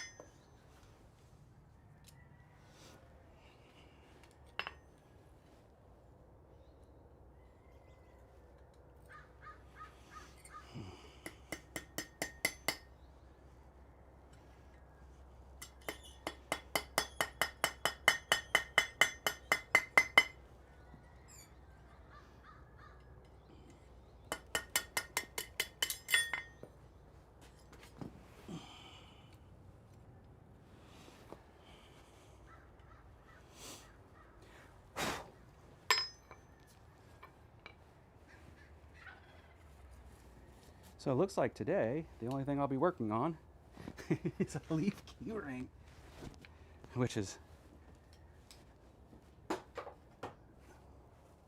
unfortunate. Just means that I didn't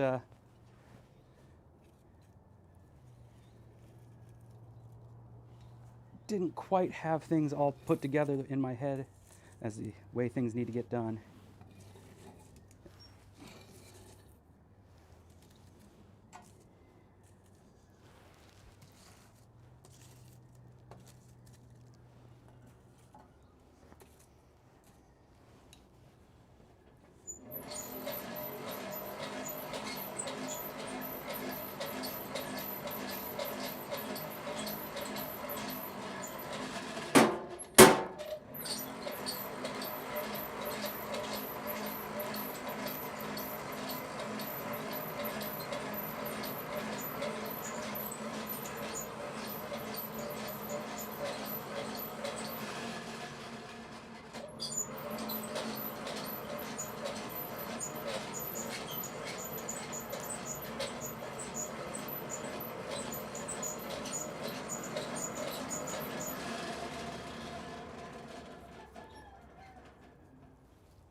Ha! The leaf has taken flight. Must have been really windy.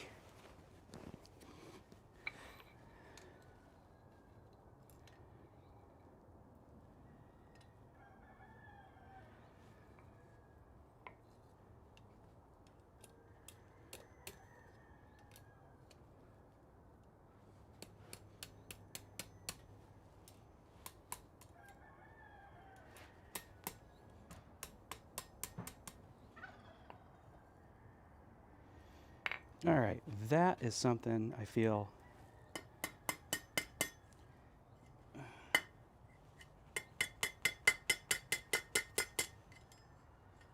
okay about.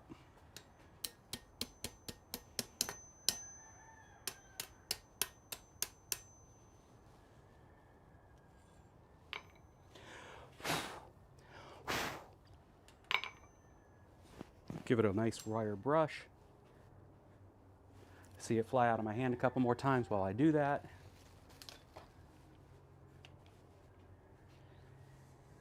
Let's turn the volume down first before I go and deafen everybody.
There we go.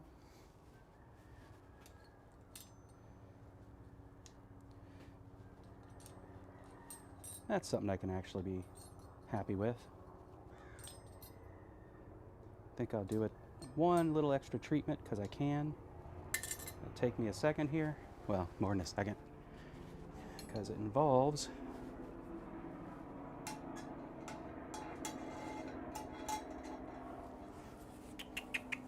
switching out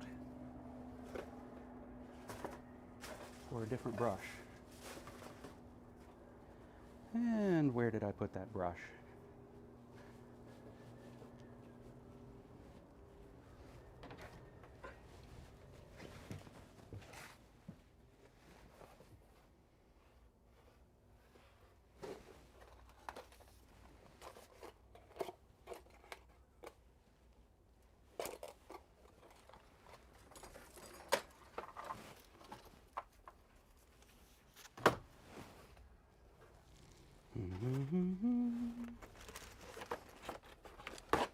There's that brush, but it's practically useless.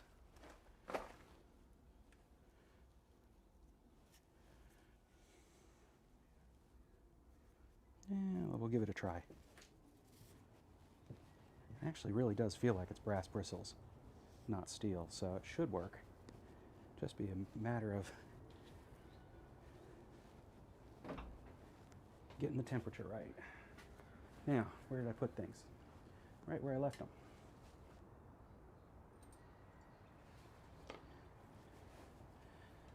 So it turns out brass, as I mentioned earlier, it can be worked at temperatures. Steel, first off, has to be worked at a hotter temperature than brass. Um, so if I get the steel up to red hot and then rub this brass brush over it, I can do I can actually transfer the brass to the steel, and it'll bond to it. Now, when I say bond to it, it bonds to it about the same way crayon bonds to paper. They don't become one thing. So after a while, if you tried real hard, you could probably rub it off. But it bonds onto it well enough to work well for what I need to do.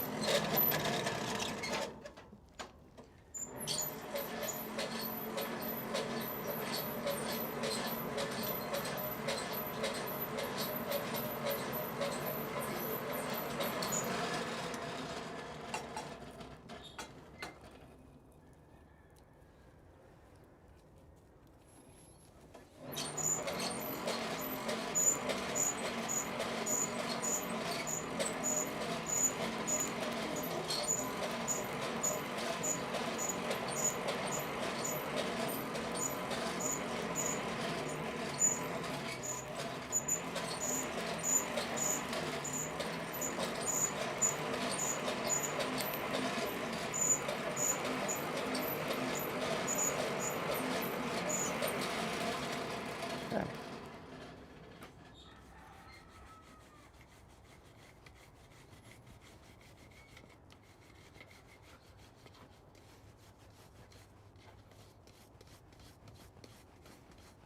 Now the question is, did it do it? This brush says it's a brass brush, but I have my doubts. Whereas I have a wire wheel that I can find here in a minute that I know is brass and I've used for transferring before.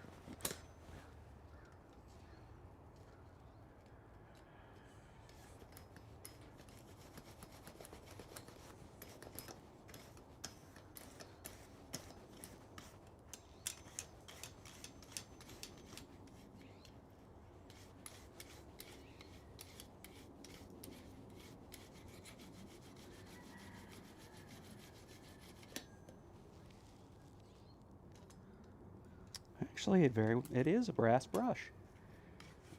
Must just not have had the right temperature when I was doing it before.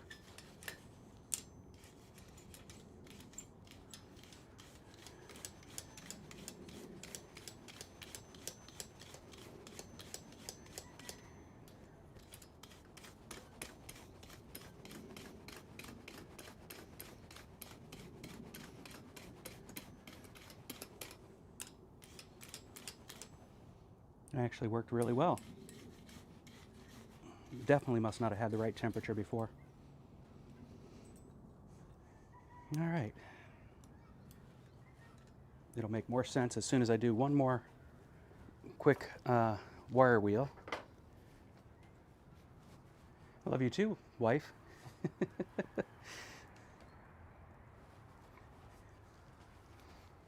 Just about done. Then I can come help you.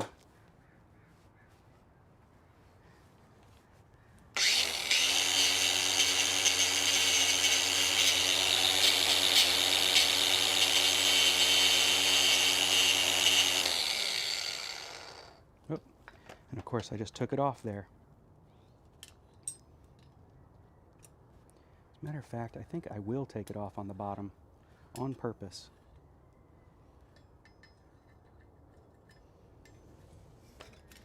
Or at least on the edges of the bottom.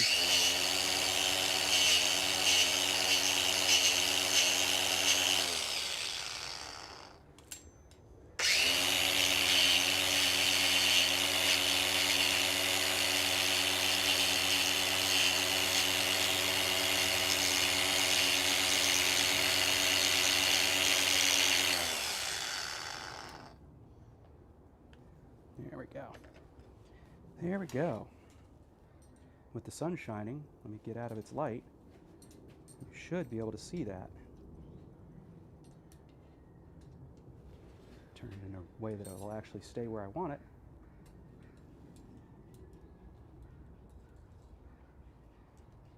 There we go. You can see the golden color on it. against the black everywhere else. So all I'm going to do now is do my typical treatment with wax. Means put it back in the fire again just for a minute to get it up to a temperature that'll melt the wax. I don't even need to get the pixies fired up on this one. See if that's good enough. And it is.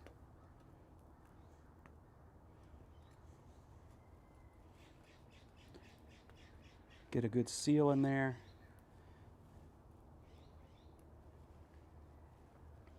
I think I'll warm it up just a little bit more, because you should have it smoking just a little bit. It shows that the pores are opened up for the wax to get into.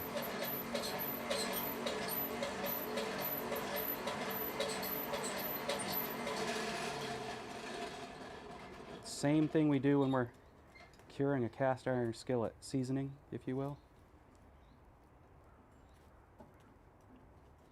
The seasoning is more of a process than this.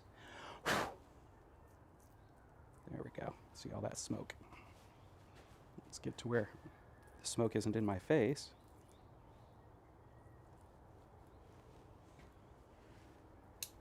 Yep. Might be the most drop forged item I've made.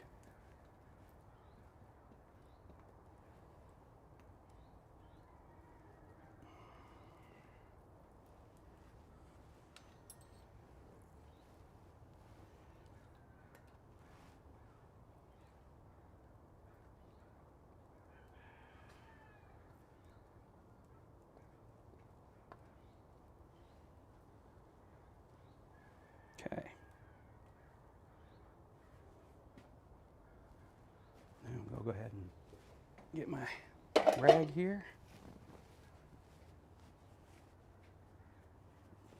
Double it up, triple it up, so I'm not hurting myself.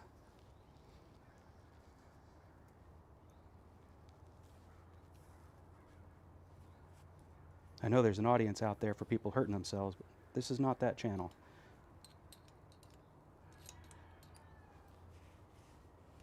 You want that? Go watch that silly donkey show movie thing that's coming out. I don't understand that personally. I never found humor in people's pain. Even when the pain is self-inflicted, maybe even more so, that just indicates the person's an idiot. Or a masochist. There is a difference. But entertaining people with your own pain just doesn't seem like a really good form of art. You could do better. All right. I think that's the final time I will drop it today. I think we can call that complete.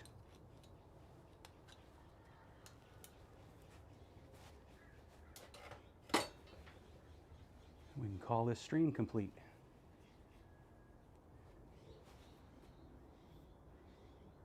Ah, look at that sun come out. Nice and bright. Wonderful. So, in case you were curious, yes, this metal is hot. I can feel it through the rag. Fortunately, it is very small metal, so as with this time it takes to warm it up is low, the time for it to cool off is low too, so it's cooling off pretty fast. But I am still going to give it a dunk. What do I want to put it on to make that easy? Here, we'll just use this broken rain.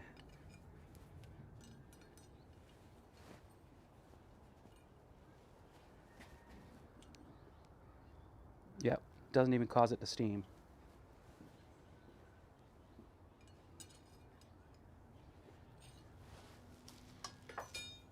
And back of the hand so you can pull away fast. It's not cold, but it's not hot anymore. Just right, as Goldilocks would be wont to say. And there you have it. You get a little bit of a, you get the coloration that comes of a sealed object with beeswax that gives that darkening, that antiqued look, if you will. But you still get a bit of that golden hue that comes through, that's sitting on the steel there. You get a pretty leaf. It took longer than I wanted, but honestly, I'm really happy with the outcome.